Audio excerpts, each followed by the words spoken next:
ಯಾಕೋ ಗಣೇಶ ವಿಸರ್ಜನೆ ಸುಲಲಿತವಾಗಿ ಆಗ್ತಾನೆ ಇಲ್ಲ. ಬಹುತೇಕ ಕಡೆ ಗಲಭೆ ಗದ್ದಲ, ಈ ಶಾಂತಿ ಭಂಗ ಮಾಡುವಂತಹ ಘಟನೆಗಳು ಮೇಲಿಂದ ಮೇಲೆ ನಡೀತಾನೆ ಇದೆ. ಈಗ ಮಂಡ್ಯದಲ್ಲಿ ಮತ್ತೊಂದು ಅಂಥದ್ದೇ ಘಟನೆ.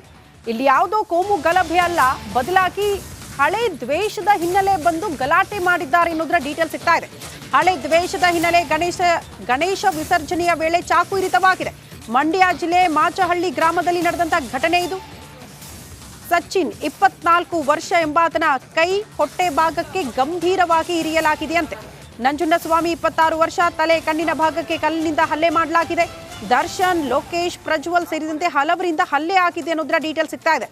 ಯಾವುದೇ ಹಳೆ ದ್ವೇಷ ಇದ್ರೂ ಕೂಡ ಗಣೇಶನ ಮೆರವಣಿಗೆಯಲ್ಲಿ, ಆ ಸಂಭ್ರಮಾಚರಣೆಯಲ್ಲಿ ಬಂದು ಚಾಕು ಇರಿತಾರೆ ಅಂದ್ರೆ ಏನರ್ಥ?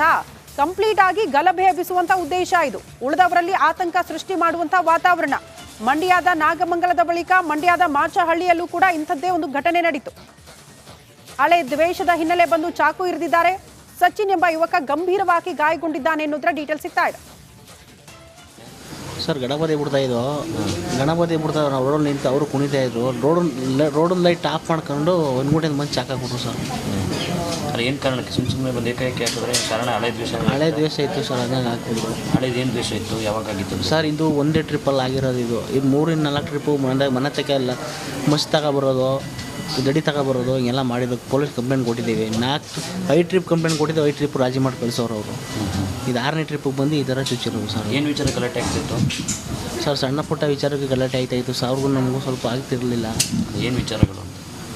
ಅದೇ ಸರ್, ಅದು ಯಾವಾಗಲೂ ಒಂದು ಟ್ರಿಪ್ಪು ಯಾವುದೋ ಒಂದು ಚೈನೊಂದು ಮಾತಿಗೆ ಇದಾಗ್ಬಿಟ್ಟು ಅವಾಗಿಂತ ಆಯ್ತಿರಲಿಲ್ಲ ಸರ್. ನಾವು ಗಲಾಟೆ ಮಾಡ್ತಿರಲಿಲ್ಲ ಸರ್. ಅವರು 5 ಟ್ರಿಪ್ ಬಂದಿದ್ದರು, ಪೊಲೀಸ್ ಕಂಪ್ಲೇಂಟ್ ಕೊಟ್ಟಿದ್ದು. 5 ಟ್ರಿಪ್ಪು ಕೂಡ ಅವ್ರು ರಾಜಿ ಮಾಡಿ ಕಳಿಸವ್ರೆ. ಯಾವಾಗಿಂದ ಶುರು ಆಗಿದ್ದು ಗಲಾಟೆ?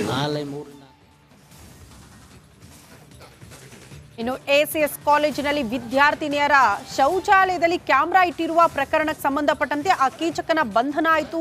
ದೊಡ್ಡ ಮಟ್ಟದ ಪ್ರತಿಭಟನೆಗಳು ನಿನ್ನೆ ಆಯಿತು, ಆಕ್ರೋಶ ವ್ಯಕ್ತವಾಯಿತು. ಇವತ್ತು ಕಾಲೇಜಿಗೆ ರಜೆ ಘೋಷಣೆ ಆಗಿದೆ. ಕಾಲೇಜು ಕಾಂಪೌಂಡ್ಗೆ ಬೀಗ ಹಾಕಲಾಗಿದೆ ಶಾಂತಿ ಕಾಪಾಡಿಕೊಳ್ಳೋ ನಿಟ್ಟಿನಲ್ಲಿ. ಲೇಡೀಸ್ ವಾಶ್ರೂಮ್ನಲ್ಲಿ ವಿಡಿಯೋ ರೆಕಾರ್ಡ್ ಮಾಡಿರುವ ಕೇಸ್ಗೆ ಸಂಬಂಧಪಟ್ಟಂತೆ ಕಾಲೇಜಿಗೆ ಮಹಿಳಾ ಆಯೋಗದ ಅಧ್ಯಕ್ಷೆ ನಾಗಲಕ್ಷ್ಮಿ ಅವರು ಭೇಟಿ ಕೊಡ್ತಾರಾ ಅನ್ನೋದು ಪ್ರಶ್ನೆ ಇದೆ. ಆಡಳಿತ ಮಂಡಳಿಯಿಂದ ಕಾಲೇಜಿಗೆ ರಜೆ ಘೋಷಣೆ ಆಗಿದೆ. ಈ ಘಟನೆ ಖಂಡಿಸಿ ನಿನ್ನೆ ವಿದ್ಯಾರ್ಥಿಗಳು ಪ್ರತಿಭಟನೆ ಮಾಡಿದ್ರು. ಇವತ್ತು ಕೂಡ ಕಾಲೇಜಲ್ಲಿ ಅಂತಹ ಪರಿಸ್ಥಿತಿ ನಿರ್ಮಾಣ ಆಗಬಾರದು ಅನ್ನೋ ಕಾರಣಕ್ಕೆ ಮುನ್ನೆಚ್ಚರಿಕಾ ಕ್ರಮವಾಗಿ ಆ ಕಾಲೇಜಿಗೆ ರಜೆ ಘೋಷಣೆ ಮಾಡಲಾಗಿದೆ. ಒಂದು ಎಂಟಿಟಿನೇ ಬೇರೆ. ಇಡೀ ದೊಡ್ಡ ಬಿಲ್ಡಿಂಗ್ನಲ್ಲಿ ಒಂದು ಕಡೆ ಹೆಣ್ಣು ಮಕ್ಕಳಿಗಿದೆ, ಒಂದು ಕಡೆ ಗಂಡು ಮಕ್ಕಳಿಗಿದೆ. ಉದ್ದೇಶಪೂರ್ವಕವಾಗಿ ಆ ಮನಸ್ಥಿತಿನಲ್ಲಿ ಅವನು ಯಾವ ಮನಸ್ಥಿತಿನಲ್ಲಿ ಹೋದ ಅನ್ನೋದು ನಮಗೆ ಇವತ್ತಿಗೂ ಕೂಡ ಪ್ರಶ್ನಾರ್ಥಕವಾಗಿ ಉಳಿದುಬಿಟ್ಟಿದೆ. ಸರ್, ಈ ಒಂದು ಇನ್ಸಿಡೆಂಟ್ ಬಳಿಕ ಕಾಲೇಜ್ ಆಡಳಿತ ಮಂಡಳಿ ಯಾವ ರೀತಿ ಅಲರ್ಟ್ ಆಗುತ್ತೆ? ಅದರಲ್ಲೂ ಲೇಡೀಸ್ ವಾಶ್ರೂಮ್ ಬಗ್ಗೆ ಯಾವ ರೀತಿ ಕ್ರಮ ತಗೊಳ್ತೀರಾ ಅಂತ? ಇದು ಕೇವಲ ಬೆಂಗಳೂರಿಗೆ ಮಾತ್ರ ಸೀಮಿತ ಅಲ್ಲ, ಎಲ್ಲ ಕಾಲೇಜಿಗೂ ಇಂಥದ್ದೊಂದು ಇನ್ಸಿಡೆಂಟ್ ನಡೆದಾಗ ಲೇಡೀಸ್ ವಾಶ್ರೂಮ್ಗೆ ಹೋಗಲಿಕ್ಕೆ ಯೋಚನೆ ಮಾಡುವಂತಹ ಪರಿಸ್ಥಿತಿಯನ್ನು ತಂದಿಡುತ್ತೆ. ಈಗ ನಾವು ಆಲ್ರೆಡಿ ನಿನ್ನೆಯಿಂದನೇ ಮುಂಜಾಗ್ರತಾ ಕ್ರಮವನ್ನು ತಗೊಳ್ತಾ ಇದ್ದೇವೆ. ಅಲ್ಲಿ ಒಂದು ಬ್ಯಾರಿಕೇಡನ್ನು ನಿರ್ಮಾಣ ಮಾಡಿ ಒಬ್ಬ ಲೇಡಿ, ಸ್ಪೆಷಲಾಗಿ ಆಯಾ ಥರದವರು ಅಥವಾ ಅದನ್ನು ಕೇರ್ ಟೇಕರ್ ಥರದ್ದು ಒಬ್ಬರನ್ನ ಕೂರಿಸಿ ಪ್ರತಿ ದಿವಸ ಬೆಳಗ್ಗೆಯಿಂದ ಸಾಯಂಕಾಲದವರೆಗೂ ಕಾಲೇಜಿನ ಪ್ರಾರಂಭ ಅವರ್ನಿಂದ ಕೊನೆಯವರೆಗೂ ಕೂಡ ವಿದ್ಯಾರ್ಥಿನಿಯರು ಹೋಗೋದು ಬರೋದನ್ನು ಇದನ್ನು ಮಾನಿಟ್ರ್ ಮಾಡಲಿಕ್ಕೆ, ಅಲ್ಲಿ ಯಾವುದೇ ರೀತಿಯಲ್ಲಿ ಗಂಡು ಹುಡುಗರಾಗಲಿ ಮತ್ತೊಬ್ಬರಾಗಲಿ ಹೋಗಲಿಕ್ಕೆ ಅವಕಾಶ ಇಲ್ಲದ ಹಾಗೆ ಅದನ್ನು ಮಾಡಿದ್ದೇವೆ. ಅದನ್ನು ನಾವು ಈಗಾಗಲೇ ಆ ಕ್ರಮನ ತೊಗೊಂಡಿದ್ದೀವಿ. ಅದನ್ನು ಮಾಡಬೇಕು ಅಂತ ಮಾಡಿದ್ದೀವಿ. ಮತ್ತು ಬಾಕಿ ಅಂತ ನಮಗೆ ಸುರಕ್ಷಿತ ಒಂದೇ ಸ್ಥಳದಲ್ಲಿದೆ, ಅಂದರೆ ಅದೆಲ್ಲೂ ಸ್ಪ್ರೆಡ್ ಆಗಿ. CC ಕ್ಯಾಮೆರಾ ಏನಾದರೂ ಇದಾವ? ಹೆಂಗೆ? ಎಲ್ಲ ಕಡೆ ಕ್ಯಾಮ್ರಾಗಳಿದೆ. ನಮ್ಮ ಎಲ್ಲ ಫ್ಲೋರ್ಗಳಲ್ಲಿ ಕ್ಯಾಮ್ರಾ ಇದೆ. ಗೇಟಿಂದ ಹಿಡಿದು ಪ್ರತಿಯೊಂದು ಕ್ಲಾಸ್ ರೂಮ್ಗಳಲ್ಲಿ ಕ್ಯಾಮ್ರಾ. ಇನ್ಸಿಡೆಂಟ್ ಆದಮೇಲೆ ಒಮ್ಮೆ ನೀವು ಪರಿಶೀಲನೆ ಮಾಡಿದ್ರಾ CCTV ಫುಟೇಜ್ಗಳನ್ನು? ಏನಾದರೂ ಎಷ್ಟೊತ್ತಿಗೆ ಹೋದ್ರು, ಏನು ಆಚೆ ಬಂದರು? ಅವುಗಳನ್ನು ಮಾಡಲಿಕ್ಕೆ ನಮಗೆ ಅವಕಾಶ ಸಿಕ್ಕಿಲ್ಲ ನಿನ್ನೆ. ಯಾಕೆಂತಂದರೆ ಆ ಸಂದರ್ಭ ಆ ರೀತಿ ಇತ್ತು. ನಾವು ಆ ವಿದ್ಯಾರ್ಥಿಗಳನ್ನು ಅವರಿಗೆ ಒಂದು ಒಳ್ಳೆಯ ರೀತಿಯ ಅಭಿಪ್ರಾಯಗಳನ್ನು ಕೊಟ್ಟು ಇದು ಕಾನೂನು ಕ್ರಮವಾಗಿ ನಾವು ಅದನ್ನು ವಿಚಾರ ಮಾಡಬೇಕೇ ವಿನ ನಾವು ನಮ್ಮ ಕಾನೂನನ್ನು ಕೈಗೆ ತಗೊಳ್ಬಾರ್ದು ಅನ್ನೋ ಇದರಲ್ಲಿ ನಾವು ವಿದ್ಯಾರ್ಥಿಗಳನ್ನೆಲ್ಲ ಸಮಾಧಾನ ಪಡಿಸಿ ಆ ಪೊಲೀಸರು ಬರೋವರೆಗೂ ಕಾದಿದ್ದು ನಾವು ಅದನ್ನೆಲ್ಲ ಸಮಾಧಾನ ರೀತಿಯಲ್ಲಿ ಮುಗಿಸೋಷ್ಟೊತ್ತಿಗೆ ನಮಗೆ ನಿನ್ನೆ ಇದಾಯಿತು. ಹಾಗಾಗಿ ನಾವು ಆ ಫುಟೇಜ್ಗಳನ್ನು ನೋಡೋದು ಮಾಡೋದಾಗಲಿ ಇದನ್ನು ನಾವು ಮಾಡಲಿಲ್ಲ. ಬಟ್ ಈ ವಿಚಾರದಲ್ಲಿ ಯಾವುದೇ ರೀತಿಯಲ್ಲಿ ಪೊಲೀಸರು ನಮ್ಮ ಒಂದು ಸಹಕಾರವನ್ನು ಇಷ್ಟಪಟ್ಟಲ್ಲಿ ನಾವು ಎಲ್ಲ ರೀತಿಯಲ್ಲೂ ಕೂಡ ಪೊಲೀಸರಿಗೆ ಸಹಕಾರವನ್ನು ಕೊಡ್ತೀವಿ ಅನ್ನೋ ಒಂದು ವಿಚಾರವನ್ನು ನಾನು ತಮಗೆ ಹೇಳಲಿಕ್ಕೆ ಇಷ್ಟಪಡ್ತೀನಿ. ಸರ್, ಇಂಥದ್ದೊಂದು ಇನ್ಸಿಡೆಂಟ್ ಆದಾಗ ಕಾಲೇಜು ಆಡಳಿತ ಮಂಡಳಿ ಆಲ್ ಆಫ್ ಸಡನ್ ಶಾಕಿಂಗ್ ವಿಚಾರ ಇದು. ಒಂದು ಕಡೆ ಸಪೋರ್ಟ್ ಮಾಡಲಿಕ್ಕೂ ಆಗಲ್ಲ, ಇನ್ನು ಬಿಟ್ಟು ಬಿಡಲಿಕ್ಕೂ ಆಗಲ್ಲ. ಒಂದು ತಪ್ಪು ಮಾಡಿದ್ರೂ ಬಿಟ್ಟು ಬಿಡ್ಲಿಕ್ಕೆ ಆಗಲ್ಲ. ಇನ್ನು ಸ್ಟೂಡೆಂಟ್ಗಳು ಅವ್ರಿಗೆ ಸಪೋರ್ಟ್ ಮಾಡ್ತಾರಂತ ಆರೋಪ ಇರುತ್ತೆ. ಸೊ ಆ ಒಂದು ಸಿಚುವೇಶನ್ ಹೆಂಗೆ ಹ್ಯಾಂಡಲ್ ಮಾಡಿದ್ರಿ ಅಂತ? ಇಲ್ಲ, ಏನಂತ ಹೇಳಿದ್ರೆ ನಾವು ಆ ವಿದ್ಯಾರ್ಥಿಯನ್ನು ನಾವು ಕರ್ಕೊಂಡು ಬಂದು ಇಲ್ಲಿ ಪ್ರಿನ್ಸಿಪಾಲ್ ರೂಮ್ನಲ್ಲಿ ನಾವು ಅವ್ರನ್ನ ಇಟ್ಕೊಳ್ಳದೆ ಹೋಗಿದ್ರೆ ಆ ವಿದ್ಯಾರ್ಥಿಗಳ ಮಧ್ಯದಲ್ಲಿ ಆ ಹುಡುಗನ ಪರಿಸ್ಥಿತಿ ಏನಾಗ್ತಾ ಇತ್ತು ನಮಗೂ ಕೂಡ ಅದು ಮುಂದೆ ಇನ್ಯಾವ ರೀತಿ ಬೆಳವಣಿಗೆಗೆ ದೊತ್ತಾಗ್ತಾ ಇತ್ತು ಗೊತ್ತಿಲ್ಲ. ಹಾಗಾಗಿ ಮುಂಜಾಗ್ರತಾ ಕ್ರಮವಾಗಿ ನಮಗೆ ಅದು ವಿಚಾರ ಗೊತ್ತಾದ ತಕ್ಷಣ ಪೊಲೀಸರ ಗಮನಕ್ಕೆ ತಂದು ಅವರು ಬರೋ ವೇಳೆವರೆಗೂ ಆ ವಿದ್ಯಾರ್ಥಿಯನ್ನು ನಾವಿಲ್ಲಿ ಇಟ್ಕೊಂಡು ಅವ್ರನ್ನ ಕಾನೂನು ಕ್ರಮ ಜರುಗಿಸಲಿಕ್ಕೆ ಆ ಹುಡುಗನ ಹ್ಯಾಂಡ್ ಓವರ್ ಮಾಡೋದಕ್ಕೆ ನಾವು ಪ್ರಯತ್ನ ಪಟ್ಟಿದ್ದೇವೆನಾ ಯಾವುದೇ ರೀತಿಯಲ್ಲಿ ಅಂಥ ವಿದ್ಯಾರ್ಥಿಗಳನ್ನು ನಾವು ಇದನ್ನು ಮಾಡೋದಾಗಲಿ ಅವ್ರನ್ನ ಏನು ರಕ್ಷಣೆ ಮಾಡೋದಾಗಲಿ ಅದೆಲ್ಲ ನಮ್ಮ ಕಾಲೇಜಿನಲ್ಲಿ ನಾವು ಅದನ್ನು ಮಾಡುವಂಥ ಅಭ್ಯಾಸವನ್ನು ಇಟ್ಕೊಂಡೇ ಇಲ್ಲ.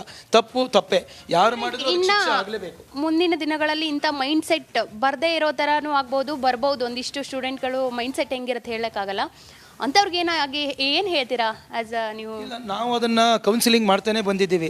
UHB ಪ್ರೋಗ್ರಾಮ್ ಅಂತ ಮಾಡ್ತೀವಿ. ಆಮೇಲೆ ಈ ಅಡೋಲಸೆನ್ಸ್ ಅಂತ ಏನೊಂದು ಏಜ್ ಇದೆ, ಆ ಏಜಲ್ಲಿ ಅವರೆಲ್ಲ ಹೇಗಿರಬೇಕು ಏನು ಅಂದರೆ ಪಾಠ್ಯಕ್ರಮದಲ್ಲೂ ಕೂಡ V2ನಲ್ಲಿ ಇಟ್ಬಿಟ್ಟಿದ್ದಾರೆ ಇವಾಗ. ಅದನ್ನು ನಾವು ಅಚ್ಚುಕಟ್ಟಾಗಿ ತಪ್ಪದೇ ಅದನ್ನೆಲ್ಲ ಮಾಡ್ತಾ ಬರ್ತಾ ಇದ್ದೀವಿ. ಅದೆಲ್ಲ ಇದೆ. ಆದರೆ ಯಾಕೆ ಇಂಥ ವಿಕೃತ ಮನಸ್ಥಿತಿ ಇರ್ತಕ್ಕಂಥ ವಿದ್ಯಾರ್ಥಿಗಳು ಸಾವಿರಕ್ಕೊಬ್ಬರು ಎಲ್ಲೋ ಒಬ್ಬರು ಇರೋದು ನಮ್ಮ ಸಮಾಜಕ್ಕೆ ಇದೊಂದು ಏನೋ ಒಂದು ಕಳಂಕನೇ ಇದು. ಈಗ ನಮ್ಮ ಕಾಲೇಜ್ ಆಗಿರ್ಬೋದು, ಯಾವ ಕಾಲೇಜ್ ಆಗಿರ್ಬೋದು, ಅದನ್ನು ಮಾಡ್ತಕ್ಕಂಥದ್ದು ಒಂದು ತಪ್ಪದು. ಅದು ಆ ಥರ ಮನಸ್ಥಿತಿ ಅವ್ರಿಗೆ ಯಾಕೆ ಬರುತ್ತೆ, ಹೇಗೆ ಬರುತ್ತೆ ಆ ವಯಸ್ಸಲ್ಲಿ ನಮಗದು ಗೊತ್ತಿಲ್ಲ. ಇದು ಆ ಕ್ಷಣದಲ್ಲಿ ಆಗೋಗಿರೋ ಘಟನೆ ಆಗಿರೋದ್ರಿಂದ ನಾವು ಅದಕ್ಕೆ ಭಾಳ ನಮಗೂ ಮುಜುಗರ ಆಗಿದೆ. ನಮಗೂ ಒಂದು ರೀತಿ ಮೆರಿಟ್ ಇರ್ತಕ್ಕಂಥ ವಿದ್ಯಾರ್ಥಿ ಈ ಥರದ್ದು ಅವ್ರು ಮುಂಚೆ ನಾವು ಅವ್ರನ್ನ ಗಮನಿಸಿಲ್ವಲ್ಲ, ಈ ಥರದ್ದೆಲ್ಲ ಎಲ್ಲಾದರೂ ಒಂದು ಕಡೆ ಕಂಪ್ಲೇಂಟ್ ಇದ್ದು ಆ ಗಮನಕ್ಕೆ ನಮಗೆ ಬಂದಿದ್ದು ಕೂಡ ನಾವು ಅದನ್ನು ಹಾಗೆ ಬಿಟ್ಟು ಈಗ ನಾವು ಅದನ್ನು ಮಾಡ್ತಾ ಇದ್ರೆ ತಪ್ಪು. ನಮಗೆ ಆ ಥರದ್ದು ಯಾವುದು ಆ ವಿದ್ಯಾರ್ಥಿಯಿಂದ ನಮಗೆ ಮುಂಚೆಯಿಂದ ಗೊತ್ತಿಲ್ಲ, ಅದು ಯಾವುದೂ ಕಂಪ್ಲೇಂಟೂ ಇಲ್ಲ. ಹಾಗಾಗಿ ಇದು ಅಚಾನಕ್ಕಾಗಿ ಅಂದರೆ ತಿರುಪತಿ ತಿಮ್ಮಪ್ಪನ ಲಡ್ಡು ವಿಚಾರ ದೇಶದಾದ್ಯಂತ ದೊಡ್ಡ ಮಟ್ಟದ ಚರ್ಚೆಯನ್ನು ಹುಟ್ಟುಹಾಕಿದೆ. ಕಾರಣ ಆಂಧ್ರ ಸಿಎಂ ಚಂದ್ರಬಾಬು ನಾಯ್ಡು ಅವರು ಕೊಟ್ಟಿರುವಂಥ ಒಂದು ಹೇಳಿಕೆ, ಮತ್ತೊಂದು ಕಡೆ ಲ್ಯಾಬ್ ರಿಪೋರ್ಟ್ ಕೂಡ ಹೌದು ಅದರಲ್ಲಿ ಪ್ರಾಣಿಗಳ ಕೊಬ್ಬಿನ ಅಂಶ ಪತ್ತೆಯಾಗಿದೆ ಅನ್ನುವಂಥ ರಿಪೋರ್ಟ್ ಕೊಟ್ಟಿರೋದ್ರಿಂದ TTD ಕೂಡ ಅದನ್ನ ಒಪ್ಕೊಂಡಿದೆ. ಇದರ ಬೆನ್ನಿಗೆ ಈಗ KMF ನಂದಿನಿ ತುಪ್ಪ ಬಳಕೆಗೆ ಒಲವು ಕೂಡ ಹೆಚ್ಚಾಗ್ತಾ ಇದೆಯಂತೆ. TDP ವಿಧಾನ ಪರಿಷತ್ ಸದಸ್ಯ ದೀಪಕ್ ರೆಡ್ಡಿ ಅವರು ಹೇಳಿಕೆ ಕೊಟ್ಟಿದ್ದಾರೆ. 4-5 ವರ್ಷದ ಹಿಂದೆ KMF ನಂದಿನಿ ಅವರು ಹೇಳಿದ್ರು, ನಾವು ಕಡಿಮೆ ಬೆಲೆಗೆ ತುಪ್ಪ ಪೂರೈಕೆ ಮಾಡ್ತಿದ್ದೀವಿ ಅಂತ ಹೇಳಿದ್ರು. ಬೇರೆ ಯಾರಾದರೂ ನಮಗಿಂತ ಕಡಿಮೆ ಬೆಲೆಗೆ ಪೂರೈಸಿದ್ರೆ ಅದು ಕಲಬೆರಕೆ ಆಗಿರುತ್ತೆ ಅಂತ ಹೇಳಿದ್ರು. ದೇವರ ಮೇಲಿನ ಭಕ್ತಿ ಪ್ರೀತಿಯಿಂದ ನೀಡ್ತಿದ್ದೀವಿ ಅಂತ KMF ಒಪ್ಕೊಂಡಿದ್ರು ಅದನ್ನ. ಆದರೆ YSRCP ಸರ್ಕಾರ ಇದನ್ನ ತಲೆ ಕೆಡಿಸ್ಕೊಂಡಿಲ್ಲ, ತಿರಸ್ಕಾರ ಮಾಡಿಬಿಡ್ತು ನಂದಿನಿ ತುಪ್ಪವನ್ನ. ಈ ವಿಚಾರವನ್ನ ದೀಪಕ್ ರೆಡ್ಡಿ ಅವರು ಪ್ರಸ್ತಾಪ ಮಾಡಿದ್ದಾರೆ. That he said, we are giving the lowest price to Tirupati for the last 50 years because of the love we have for the Lord. And anybody who's giving a price lower than this will automatically be doing contamination. And he's cautioned this 4-5 years ago. In spite of that, the earlier YCP government did not bother, and they called middlemen to supply ghee. I mean, the quantity is almost 15,000 kgs a day. So obviously, a middleman doesn't have the dairy to support that kind